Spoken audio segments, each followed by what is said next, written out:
Ang impeachment na ito ay maliwanag na disenyo ng Marcos administration, hindi para malaman ang buong katotohanan at para panagutin, kundi upang pabagsakin ang kalaban sa politika at upang makalusot sa pinakamalaking nakawan sa kasaysayan ng bansa. Nakapagdududa. Dahil yung mismong nangunguna sa impeachment process ang siyang may hawak ng bilyong-bilyong pondo na nawala, nadala sa mga alokasyon, nadadala sa mga flood control at anomalous projects. Maraming mga pahayag na nakakabahala, ngunit hindi natin ito iniimbestigahan. Kung susuriin lang natin ang mga allocations sa mga distrito ng mga legislators na aktibo sa impeachment process noong nakaraan, at marami pa rin mga aktibo ngayon, in particular in the 2024 and the 2025 national budget, magugulat tayo sa laki nito. Even in my opponent in the last elections, the 2025 elections, publicly admitted that she signed the impeachment of VP Sara Duterte in aid of allocation.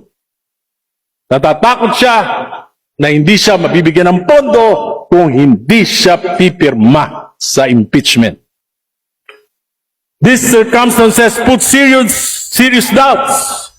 Is this accountability or is this about political leverage?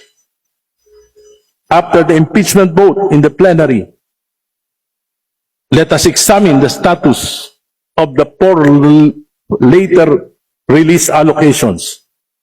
Let us see if this correlates with how members will be voting in the 20th Congress.